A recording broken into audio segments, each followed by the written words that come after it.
Today, guys, we're going to do another faction, and it's Dan's favourite. Yes, Craftworlds, baby. It's about time. The Craftworlds. Let's see what's changed for them.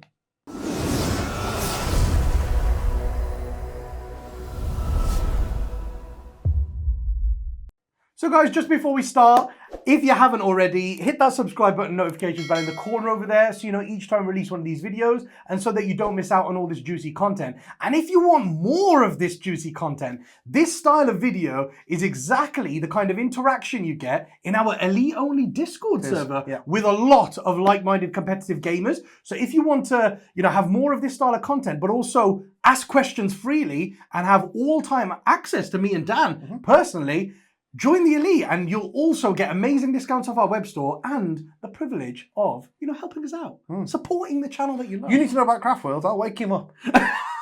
I'll do it. Yeah, I don't like Craftworlds, guys, so I ain't losing a wink of sleep over that. Right, yeah, let's go into it. The Craftworlds. So I've seen a lot of people lose their minds right now, going, oh, they're so bad now. Characters have been nerfed because their points have gone up. Hawks have been nerfed because their points have gone up. We're going to lose so much. I think it's all a bit of an overreaction before actually putting them on a board. I was really confused. Like when I saw the day, I was expecting some nerfs. I'm going to be honest with you, especially to Hawks and my baby Baroth. My baby boy, right? I thought they were going to lose their big ability. I did think they were going to lose that, right? Because it is silly and it is very uninteractive. And I was just like, yeah, GW will nerf it, but they haven't. And so I was really happy. And I think with the changes that they've made, I think put Eldar in just a better spot because Armor Contemptor's gone.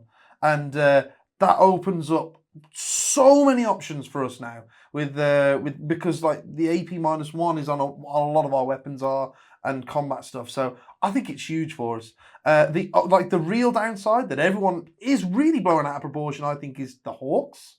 Hawks are incredible. They've got that stupid rule where it's just free firepower for basically the entire game. That would have been the right way to nerf them. It would have been to take that ability away or make it a stratagem. Like that only one unit can use that a turn or something like that. Make it a stratagem. I think the right way to fix it is you put them in reserve.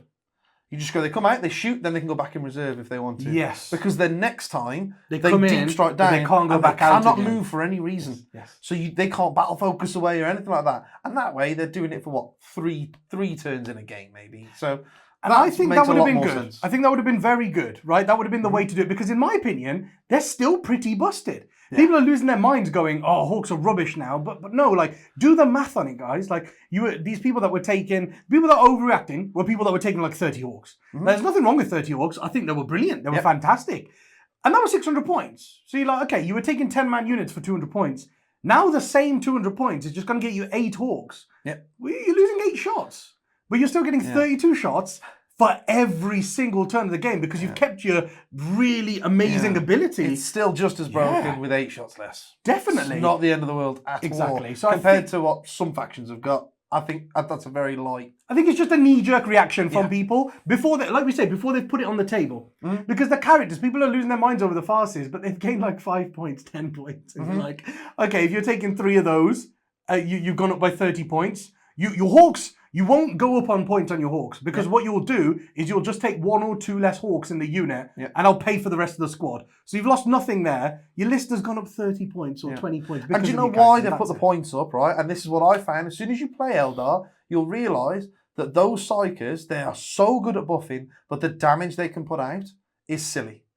There's been so many times where someone's put a unit in they've come over to take an objective or they've in my deployment zone or whatever, and I'll set a unit up to shoot them off, and I'll just go, oh, this warlock isn't doing anything for a turn, he'll smite, and then I only need guide, I'm not in range for doom, so I'll just make him smite an execution or whatever, and then you're like, the squad's and they're already dead before you've even got to the shooting phase. Yes. The damage that you can do with those Psykers is incredible, so they were a little bit undercosted anyway, to be honest with you.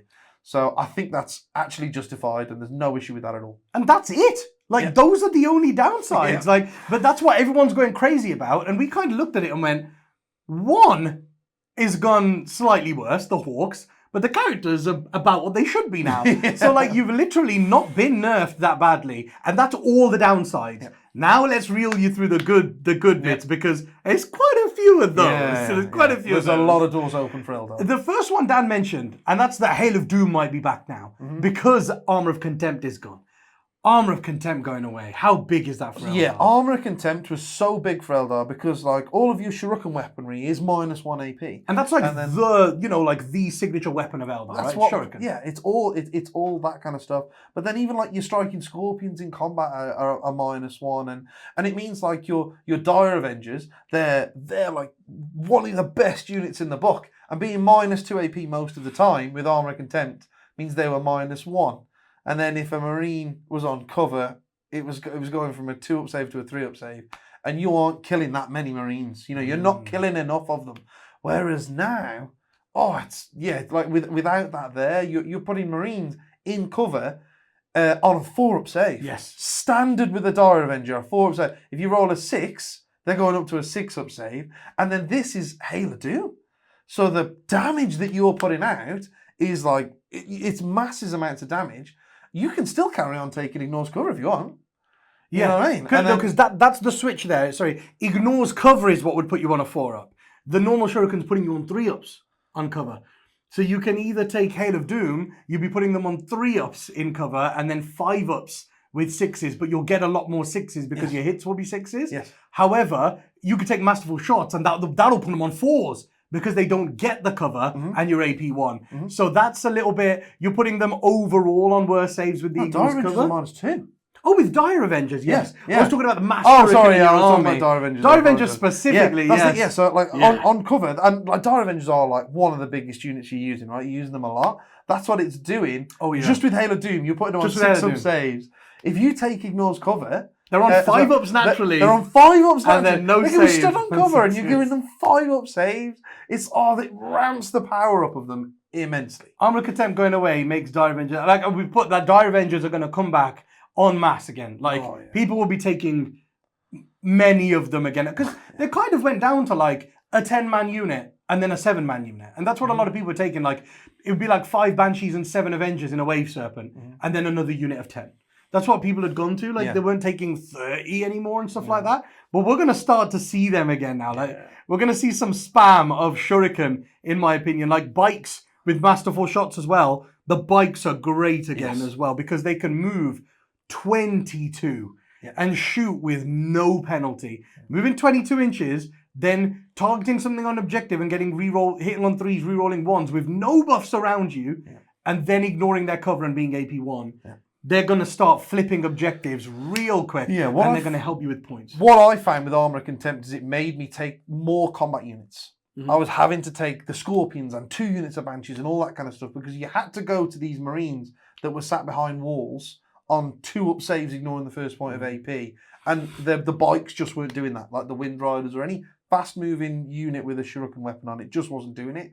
But now you stick Hail of Doom on them, and they're going out there, they're touching that wall, kind of thing, and then because the 6s are auto wounding at -3, I'm putting them on 5-up saves, and because you can get around walls real well with 22-inch moves, really easily. But Armor of Contempt was just taking the edge off Eldar shooting. Yes, whereas that's not happening anymore. So you can use your shooting a lot more efficiently now to get around units that they're setting up ready for another turn. So I think you can lean slightly more into the shooting if you want to, or you could go more combat, but that's when you don't take Hail of Doom, and it lets you take other kind of really cool different trades. For sure. And like tying in with what Dan was saying there about the Hail of Doom, like you want to take Hail of Doom if you're going to maximize your Shurikens, right? The Pistol Dude. Oh, the Pistol Dude is back. The Mortal Pistol Dude, guys. This was the guy that he had the Warlord trait and the Relic together, that when he hit on a 6 or wounded on a 6 because you're in Hail of Doom, he'd just do 2 more wounds. And you could use your Strands of Fate. You'd keep a 4 and 2 5s, or 2 4s and a 5. And then all of a sudden, he's just doing automatic 6 more Because when you go out with him, because you have Execution on him as well. You run one Farseer down the flank, right? And then smites, he executes, and then he shoots that pistol off. And when he goes down there and goes 3d3 more wounds, and then 6 more wounds, and they're like, oh my God. Like, you've done 12 more wounds. And that was just average. Yeah. Like, you rolled average and did 12 more wounds. You're like, yep, I did. I did. It is brutal. And the reason why you weren't seeing him, guys, was basically CPs. When Nephilim came in, right? Everyone nerfed down the CPs. And also Hail of Doom not being so prevalent with Armor of Contempt. It meant that the hits, you had to just use wounds, which was a little bit harder than hits and wounds. It became less efficient. And then, like you're saying, the CPs. It's hard to roll 3 wound rolls. Like 3 5s, even though you can re-roll them with Farseers. Believe me, I was trying to use Karandras for a long time. Yeah. When you need those 3 5s, they don't come, right? So it is hard. And, with Hail of Doom, you can use the 4s and stuff as well. You can use them without it. It's just you're kind of relying on those 5s and maybe rolling more efficient with 4s and 5s. Yeah. But it was also as well, the CPs that you were starting games with, you weren't seeing him. Because you started with 6 and you had to pay for warlord traits and detachments and everything. You're not having to pay for detachments anymore because of the new detachment is free. It's everything together. Like before you were paying for an outrider, because you'd normally have a patrol and outrider or battalion outrider, something like that. And that was costing you 3. But then you'd definitely want like a warlord trait or something like that, or you'd want to put a unit in reserve, but then you wanted to have enough CP to have Phantasm. Yeah. So you could only spend 1 before the game, and you're like, oh, if I have to deep strike a unit, I can't have any warlord traits or relics. Yeah. Which is kind of the way that everyone was leaning. Yes. And then all of a sudden you're like, do I take this pistol guy and then lose the ability to Phantasm and change the outcome of a first or second turn alpha? Yeah. No, he's not worth that. He's not worth it. But now that your detachments are free, you start with 6, you're like, I could put a unit in reserve. I could have 3 warlord traits and relics and still be able to Phantasm. Yes. So I think that's big for them. Yeah, 100%. Yeah. Definitely, for You'll sure. definitely be seeing him again. Yeah, and then free strategic reserves as well. You know, like that's another thing that's added on there. You don't have to be spending 3 CP to reserve 2 units. You can just spend the 1, have your 1 unit that you want to bring in freely anywhere on the board, and then all the others just strat reserve them. Yeah. You know, it's free. Eldar is very much an army where you want to be playing from reserves. You don't want to be sitting there waiting to get shot at. You want to be coming in from the side. You want to be kind of creating these outflanking maneuvers and these crossfires and stuff like that. It's definitely that kind of army. So, like when you think about, like, say, your Dire Avengers, you could put 10 Dire Avengers in a Wave Serpent, pay 1 CP to put a Dire Avenger in Deep Strike, and then the other 10 can go in Free strategic reserve for free. So you're spending 1 CP there to keep 3 units of 30 Dire Avengers safe. Yeah. 100%. Like, that's how cool it is. And this is the thing, goes back to what Dan's saying there. You want to be playing from reserves with most of your Eldar. The only things you want on the board are things with maneuverability. So like the Hawks that can move out really far, shoot, hide again. Then your Bikes that can move 22 and alpha something. And then the 1 unit Dire Avengers in a Wave Serpent in case somebody tries to be really aggressive and they're going first. You've got that counterpunch unit. And keep everyone else safe, coming on from reserves, flanking people like you're saying. It's the way to play Eldar. But there is one thing that I think is a big issue. And I was looking at this when I was making the video on Arks of Omen detachment. And I saw the detachment, I looked at it, and I was like, immediately in my head, I was like, you know who's going to struggle with that? Eldar. Because they have fantastic elite slots, but also incredible fast attack slots. That is their biggest issue, is that the units are fairly cheap. Yeah. So you can fit in 6 elite, 6 fast attack. Yeah. And they are that's the best thing to do. Yeah. If you had the choice, you would take 6 elites and 6 fast attack. That is just what you would do with Eldar. Yeah. But Arks of Omen is going to make you choose one. Yes. You can have 6 of one, but only 3 of the other. What are your thoughts on this? How are you approaching this as the Eldar player? As the Eldar player, did not see that when I was reading the Arks of Omen. That was like, I'll have 6 of everything. I was like, I'll take it all. Oh, sick, I haven't got to buy my Outrider anymore. Oh, this is wicked. And then Manny pointed it out, and yeah, it sucks. It really sucks, man.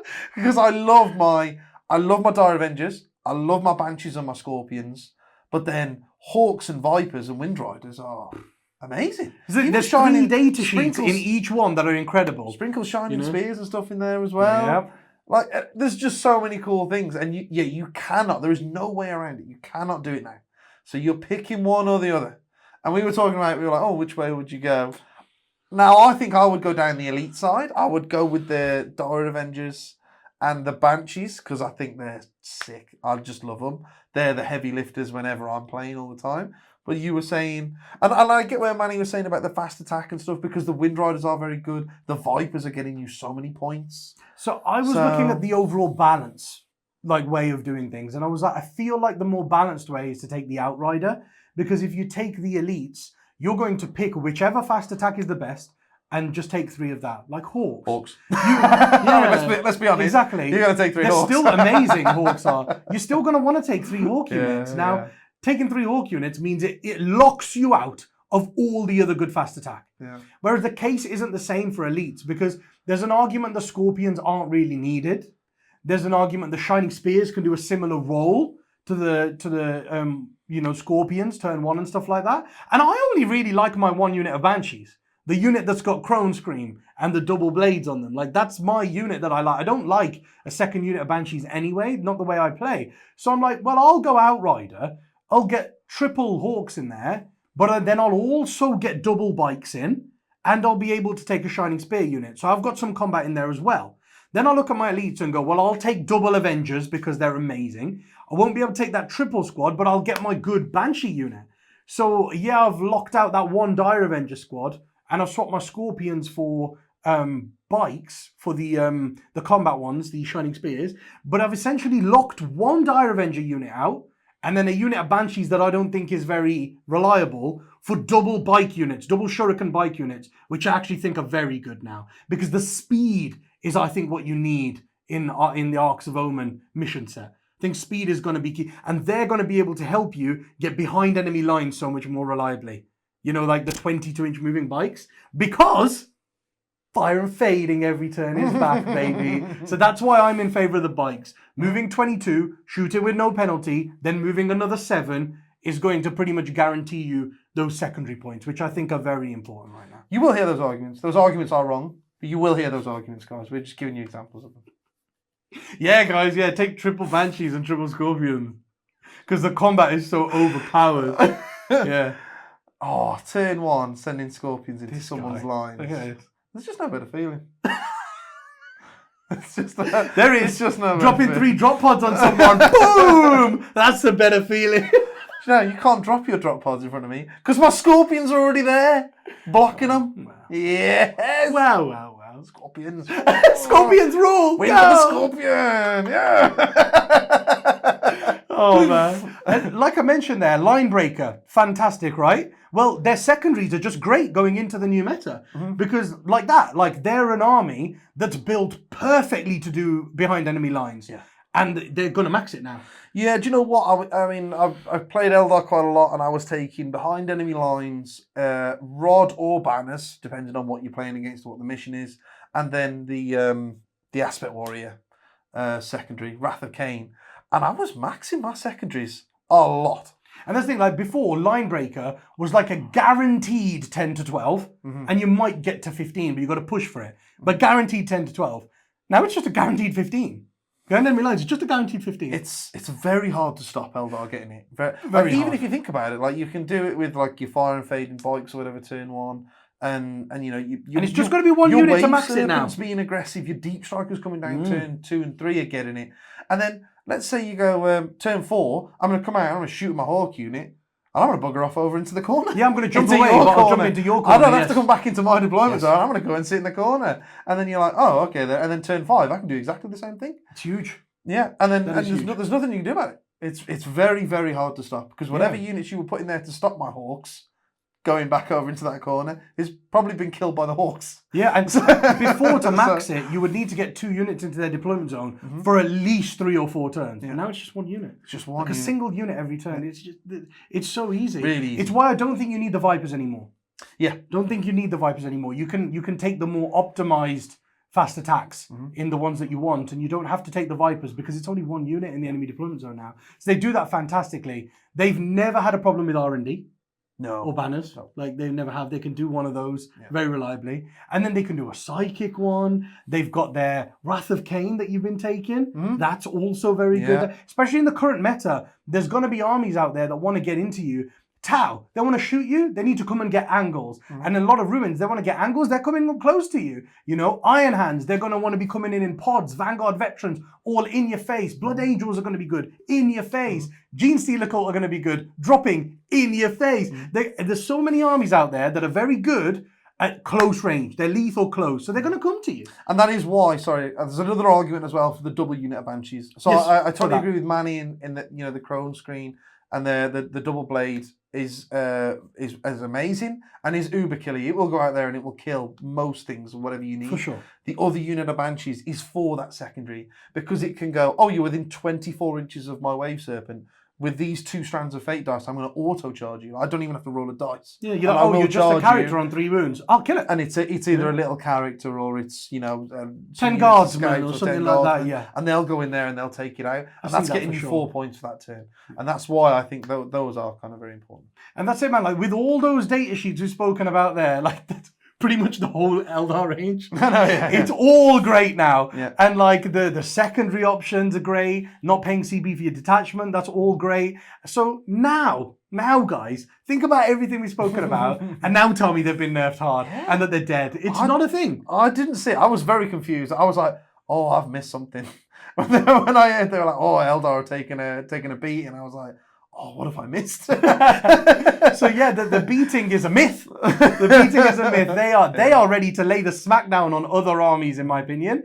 And I think a couple of strats that are great for them. I mean, we mentioned the Fire and Fade being back every turn. It's probably the biggest one. Yeah, huge. Probably the biggest one. But the other one I did want to mention is Blade Storm. We weren't seeing it so often anymore because, like we were saying, you were paying for so many CPs. You're starting the game with 1 or 0 if you phantasmed and stuff like that, and then you wanted to use it on your once per game Fire and Fade. Sometimes you need to use it on a reroll. It was being used for other things, right? But now you've got the CPs back there to be able to do things like Blade Storm, and I think it ups your damage. It's a force multiplier, so good. Especially when you can put Guide and Doom on something, hit them with 10 Avengers with Blade Storm, you basically kill anything. I can't think of anything that I haven't killed with 10 Avengers with Guide and Doom.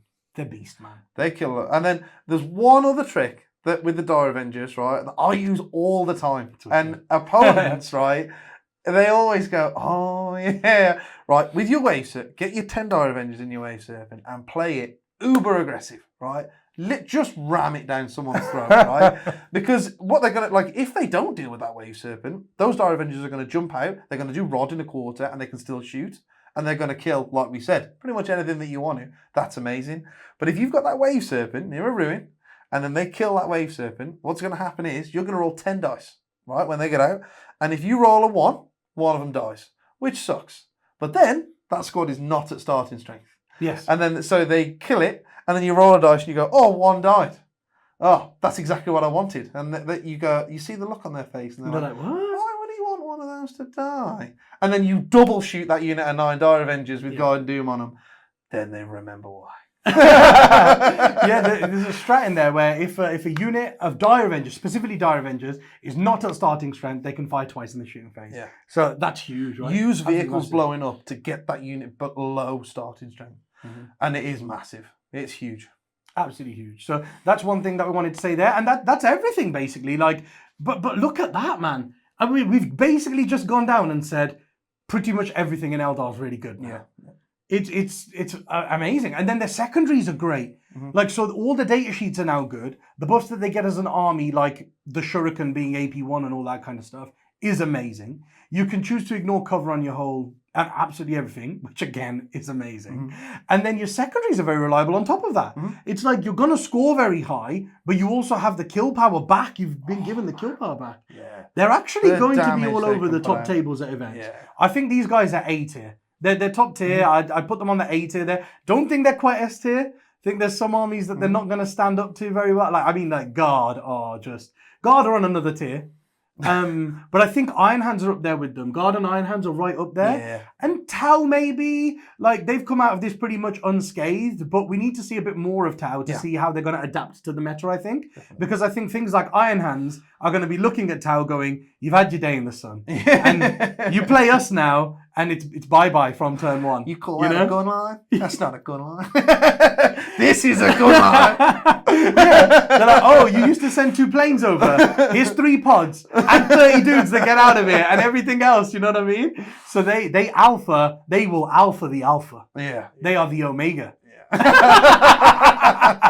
So yeah, they're coming from. And so I very much think that Iron Hands and Guard are the S tier of the game right now. Yeah. And then Eldar just below that, like on the A tier, because so. I think they can smash a lot. Yeah, well practiced. A good Eldar list that's been well practiced can definitely give them a game. Yeah. So put them on the table, guys. I know it is a little bit of a hit. The Orcs have gone up in points, characters have gone up a little bit, but put them on the table. Write your list, look at the Arks of Omen detachment. You've got plenty more CPs to spend over the game. You can use your strats more efficiently, firing and fading every turn. I think you'll be pleasantly surprised by how well they're going to play the game in the new meta.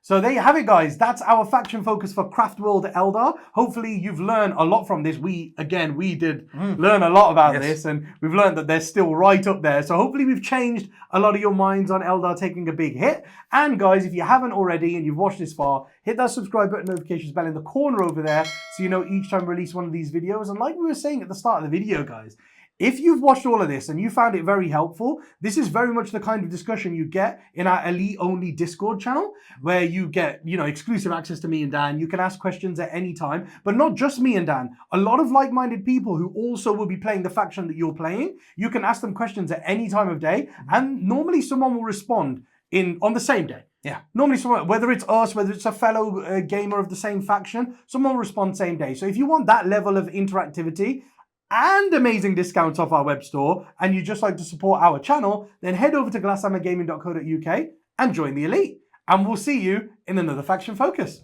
Bye, guys. Bye, guys. Live stream Warhammer 40k games, meta-analysis, tournament reports. Hi guys, I'm Manny. I am one of the co-founders of Glasshammer Gaming. I'm one of the current top 5 ranked ITC players in the world, and I play for my international team, Team England, and we are the current reigning world champions. So we started Glasshammer Gaming at the start because we play a very high level, and we realized that a lot of content creators online were more narrative and not really focused on the competitive aspect of the game, and we thought it'd be really cool if we made battle reports, live streams and tactics videos to help players improve in their competitive game, and also for people who are looking to start getting into competitive play, help them along the way and give them some tips. We also have an elite service, and if you join up, you get more in-depth meta-analysis, competitive tournament reports, and even bigger discounts on our store, which are incredible in the first place, and you're basically getting some of the best discounts in the world. If you join up, you also get access to our Discord server, where there are lots of like-minded people who also want to be very competitive and play to the best of their ability, and you'll be added in there with all of them. There are different channels for every army, every faction, so you can talk to other players who play the same armies as you and improve together.